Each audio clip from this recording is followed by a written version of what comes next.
could drive to visit my mom and dad, call up one of my parents and just spend time with them on the phone. Well, that's fine. I know that that's probably what they would appreciate the most. It actually would help them the most. But I'd rather do something else. So I'll do this other thing and say that we'll call it good. And again, we do that with our spiritual lives. We do that when it comes to taking care of family, taking care of each other. We always have ability to substitute something we're not actually called to do instead of the thing we're actually called to do. And so Jesus is pointing that out and indicting all of us when we are tempted to do that. Now, moving on, here is the story in chapter 7 about the Syrophoenician woman's faith, which can be troubling to a lot of us, because here is Jesus, who not only, she has this woman, Syrophoenician, right? So Syrophoenician simply means that, not simply means, she's from the region of Tyre, and she's a Greek, so she's not a Jew, and but she's from the same region of Jesus as Jesus. So this is simply she belongs to a different religion, and she's not necessarily the same bloodline as the Jewish people. But it's not necessarily it's not a matter of her being a woman. It's not a matter of her being a foreigner. It's a matter of her not being Jewish. And this is the big key, because it seems like, my gosh, Jesus is not necessarily the kindest to her, apparently at least. Because why? She has a daughter who is possessed by a demon, and she says, the demon from my daughter. And Jesus says to her, let the children be fed first, for it's not right to take the children's bread and throw it to the dogs. Now, you can say, wait, did he just call her a dog? And in some ways you'd say, yes, but also no, because in our translation, it just says dogs. And we recognize that dogs could be a really big insult. Our dogs could be a descriptor. What I mean by descriptor is, he doesn't say you are a dog. What he says is, it is not right to take the children's bread and throw it to the dogs. Dogs, in this case, is actually a Greek word that means puppies, or means like the pets. It's a word for pets, beloved pets, in fact. And he's saying, when it comes to who gets fed in the household, we have pets and we love them. We have children and we love them more. And so who gets the food first? Well, if it's between the children and the pets, the children get fed first. And so he's not insulting her as much as he's describing what he's about to do. Because why? Jesus came to save the Jews first. And this has to be the case. It's not the Jews exclusively. And that is absolutely clear, abundantly clear from the way Jesus speaks and the way Jesus acts. He regularly goes out to those who are outside the community of the Jews, but he also emphasizes so clearly that salvation in John's gospel, right, in chapter 4, is from the Jews. But salvation for the whole world through the Jews, right? Salvation for the whole world, for everyone, including the Syrophoenician woman and her daughter. But it's actually going to come from the fulfillment of everything we've been reading, everything that the Jewish people have been living in the Old Covenant, in the Old Testament. And so he doesn't say, I didn't come for you. He says, listen, first for the Jews and then you. And what's so good is that the woman, even though Jesus essentially sounds like he's saying no, she persists, and she persists in humility. It's amazing. She says, yes, she agrees. Like, yeah, I get it. We're not the children of the household, but I know something about you. I know that you come from God, and I know something about God because of you Jewish people, and that is that God has a love for all those who belong to him. And so even the dogs under the table eat the children's crumbs. And Jesus is just so, this is the contest between humility and entitlement. She doesn't come to Jesus with any sense of entitlement. She doesn't say, I deserve to be fed. My child deserves to be healed. She simply says, I know you can.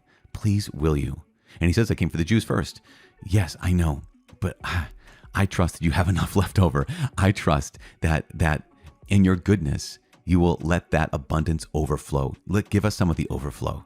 And it's so powerful, because her humility it moves us, because we have to realize most of us listening to these scriptures aren't Jews by birth. We're not Jews by our history or by our pedigree. We're Gentiles. We're her. And that's how we approach God too. We don't approach God with the idea of, I deserve this, or you owe it to me. We approach God with this no sense of entitlement. I do not deserve your grace. We are all simply just recipients of God's free gift that he did not have to give to us. And that is why this story of the Syrophoenician woman's faith is us. So I can't approach God with pride. I can't approach God with entitlement. I always approach God like this woman, because she's us. And I don't deserve any of this. But God, I'm going to persist. I'm going to keep asking, because I know I don't deserve it, but I know your heart. And your heart is, you want all good things. You want to heal. You want to feed. You want to make us your own. And that's exactly what Jesus does. Now, moving on. There's a couple quick notes. We have Jesus curing a deaf man and Jesus curing a blind man. Both times, Jesus touches these two individuals in order to heal them. And this is the power of what we believe is the power of the sacraments, right? Is that Tertullian said this in the first couple of centuries of the church. He says that the flesh is the hinge of salvation, that actual grace, like real, the God's very life, is imparted to us through stuff, like through matter, through the material world, that the material world on its own is good as it is. But God actually communicates his spirit. He communicates his grace through the flesh, through the material world. I mean, this is actually the exact reason for the incarnation, right? The incarnation of God himself becomes one of us, becomes incarnated, becomes infleshed.